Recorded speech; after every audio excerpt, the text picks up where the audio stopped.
Hi learners. UGC net കോമേഴ്സിലെ business finance എന്ന് പറയുന്ന യൂണിറ്റിൽ നിന്നുള്ള ഒരു പ്രീവിയസ് ഇയർ ക്വസ്റ്റ്യൻ നോക്കിയാലോ? How does the Modigliani Miller theorem contribute to our understanding of capital structure? തിയറവുമായി ബന്ധപ്പെട്ട് ഈ 4 ഓപ്ഷൻസിൽ ഏറ്റവും കറക്റ്റ് ആയിട്ട് വരുന്ന ഓപ്ഷൻ ഏതാണെന്നാണ് കണ്ടുപിടിക്കേണ്ടത്. It suggest that capital structure decision have no impact on firm value. It advocates for an optimal mix of debt and equity to minimize the cost of capital. It emphasizes the importance of maintaining a constant debt-equity ratio.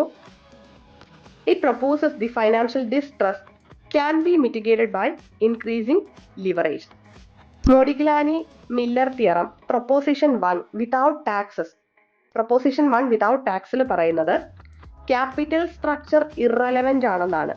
അതായത് capital സ്ട്രക്ചറും ഫേമിന്റെ വാല്യൂവും തമ്മിൽ relation ഒന്നുമില്ല. ഫേമിന്റെ ക്യാപിറ്റലിൽ ഏത് രീതിയിൽ ഡെപ്റ്റ് equity mix ചെയ്താലും അത് ആ ഫേമിന്റെ വാല്യൂവിനെ affect ചെയ്യില്ല, ആ ഫേമിന്റെ ഷെയർ പ്രൈസിനെ അഫക്റ്റ് ചെയ്യുന്നില്ല എന്നുള്ളതാണ് തിയറം വിത്തൗട്ട് ടാക്സിൽ പറയുന്നത്.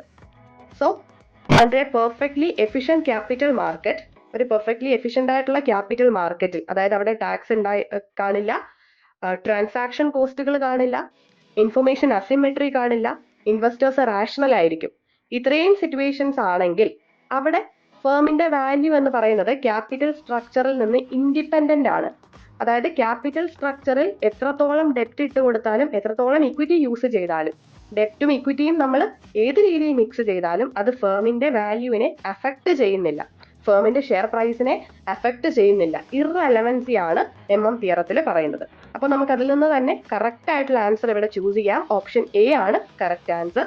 So it suggest that capital structure decision have no impact on firm value. Okay, thank you.